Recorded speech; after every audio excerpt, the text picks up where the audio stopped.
Opa, seja bem-vindo aqui mais a um vídeo de Direito Constitucional com o professor Ricardo. Tem a pretensão que está falando a respeito de controle de constitucionalidade. Vejamos bem, controle de constitucionalidade. E o que é o controle de constitucionalidade? Verificar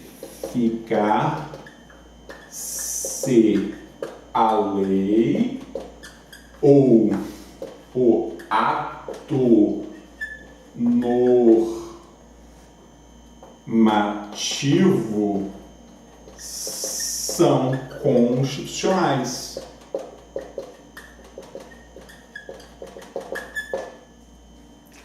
Então, tem a lei, tem o ato normativo. Eu analiso se eles são constitucionais ou inconstitucionais. É verificar a análise. Ou seja, eu tenho que fazer uma verificação à luz da Constituição. A Constituição tem parâmetro, é o parâmetro, na verdade, de controle. Eu analiso a Constituição e analiso a lei. Olha, a lei ou o ato normativo estão de acordo com a Constituição? Existe contradição? Se houver, a Constituição está certa. E a lei ou o ato está errado. Ele deve ser extirpado do mundo jurídico ou nem nascer. Então, dentro dessa ideia, já percebemos que tem um controle prévio e um controle, na verdade, repressivo. Então, eu utilizo a norma constitucional como fonte da minha luz para analisar quem? Os atos normativos ou as leis. Então, se a gente for para analisar, o que é o ato normativo? Via de regra, são os atos infralegais. A exemplo, um decreto do chefe do Poder Executivo que vem a regulamentar uma lei. E lei são as espécies do artigo 59. Então, via de regra, o que nós temos lá no artigo 59? Artigo 59 da CF/88. Nós vamos ter emenda à Constituição. Nós vamos ter lei ordinária, lei complementar, lei delegada, resolução do Congresso, ou seja, a resolução da Câmara ou do Senado. Nós vamos ter, na verdade, o decreto legislativo e também nós vamos ter as medidas provisórias. Então, olha, 1, 2, 3, 4, 5, 6, 7 diplomas. Essas espécies aqui são as espécies tituladas como lei face ao controle de constitucionalidade. Lembrar que emenda constitucional é Constituição. Só que face ao controle de constitucionalidade, quando estamos falando de lei, uma emenda constitucional também poderá ser controlada face à Constituição. Se ela tiver evada de vício, claro que ela pode ser declarada inconstitucional pelo STF. E quando nós vamos analisar a constitucionalidade, o que podemos perceber? Dentro da lei, nós podemos ter uma inconstitucionalidade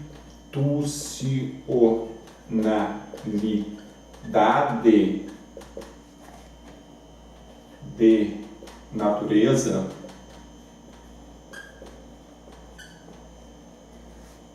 formal. E também podemos ter uma inconstitucionalidade de natureza o quê? Material. Então vejamos bem. Digamos que um parlamentar quer iniciar um projeto de lei que venha versar a respeito do efetivo das Forças Armadas. Ele pega, vai lá e protocola. Ele pode fazer isso? Levado ao fato que aumento do efetivo das Forças Armadas é algo privativo do presidente da República, é um ato privativo dele, o parlamentar nunca poderia ter protocolado. Então, o início da produção daquela lei já tem um vício, já tem uma inconstitucionalidade quanto à forma de se materializar no mundo. Então, quando nós estamos falando da inconstitucionalidade de cunho formal, nós vamos observar o seguinte: isso aqui está linkado ao processo legislativo. Não respeitar, por exemplo, o quórum de aprovação, não passar pela CCJ no controle preventivo, tudo está ligado a uma inconstitucionalidade de cunho formal. Já de cunho material é um tanto diferente, ou seja, você pega uma lei, o que vai existir? Nós temos a lei. O que tem aqui dentro? Tem um conteúdo declarado. Se a inconstitucionalidade está aqui, então vai haver uma inconstitucionalidade de natureza material. Pega a Lei 13.105 que cuida do processo civil no Brasil. Se porventura ela negasse paridade de arma às partes, negasse o devido processo legal, haveria ofensa ao artigo 5º, inciso 54 da Constituição Federal, porque lá existe uma previsão aos litigantes, dentro do processo judicial e administrativo, todos esses princípios, recursos e tudo mais. Então, se houvesse uma negação por parte da lei, ela ofenderia a Constituição Federal e ela seria extirpada do mundo jurídico. Então, nós temos esse controle que ele pode incidir também quanto à forma ou quanto à matéria das leis. Há esses dois tipos de inconstitucionalidade.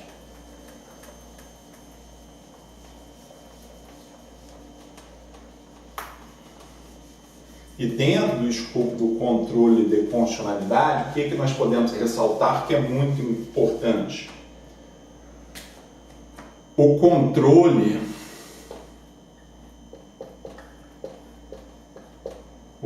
pode ser preventivo, ou ele poderá ser repressivo. Se é preventivo, ele está ligado ao quê? Nascimento da lei. Nascimento da lei. Ou seja, fase do processo legislativo. Então, a CCJ, o que ela faz? Ela pega a lei e analisa se ela é constitucional ou inconstitucional. CCJ. E outro exemplo, veto jurídico do presidente da República. Ou seja, a lei ainda não nasceu e o presidente da República, percebendo que existe uma inconstitucionalidade de cunho constitucional, claro que tem que ser constitucional, né? Ele dá o seu veto jurídico, eu quero dizer. Dentro da CCJ, o controle também faz com essa ideia. E no controle repressivo, a lei já nasceu.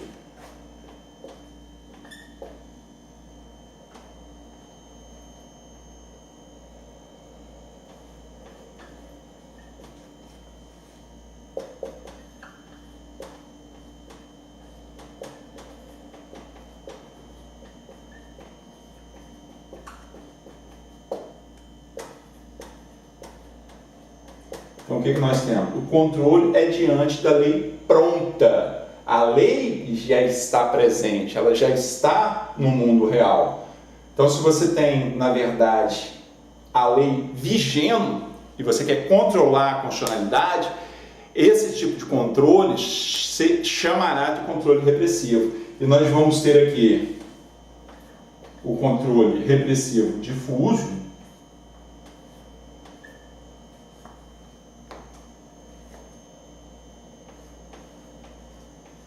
e o concentrado. Analisamos bem. O difuso tem origem norte-americana, chegou ao Brasil em 1891.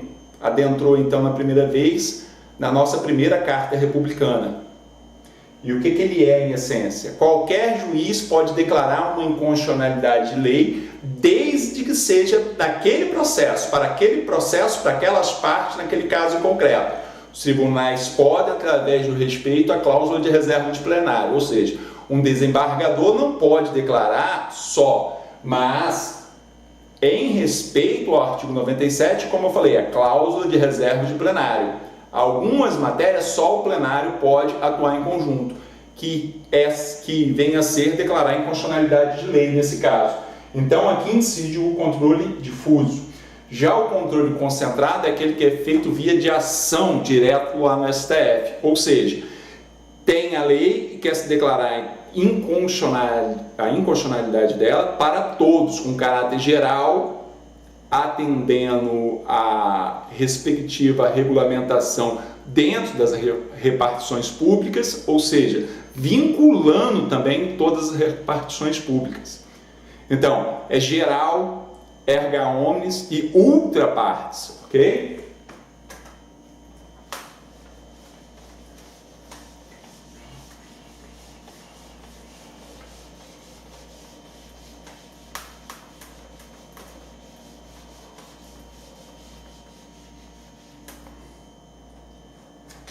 Controle de constitucionalidade, então controle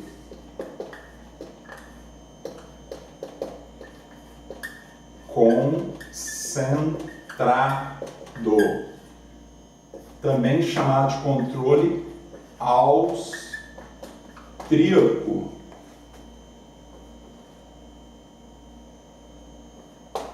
Nós vamos ser quem? A ADI genérica é a mais usual.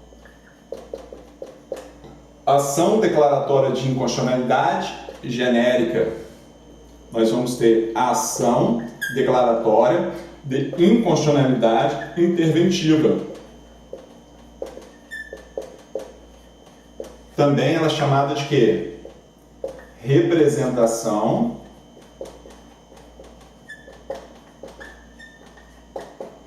interventiva.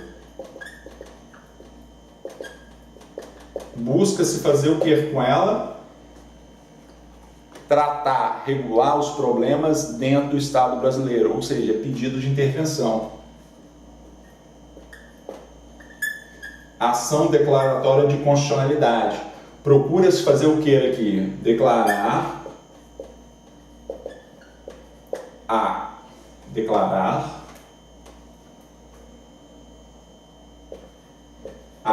constitucionalidade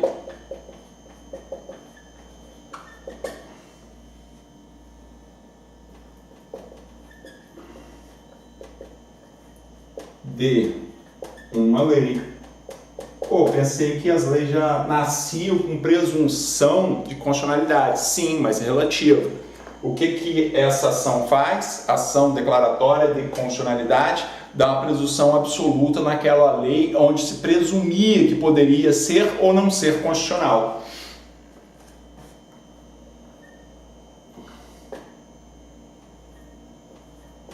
E nós vamos ter ação declaratória de inconstitucionalidade por omissão. Tutela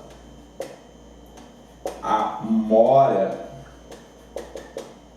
legislativa. Ou seja, o legislador deveria ter feito a lei e não fez. O STF acampa o problema e faz a declaração. E por fim, a DPF, que terá o quê? Um caráter residual. Imagine o seguinte.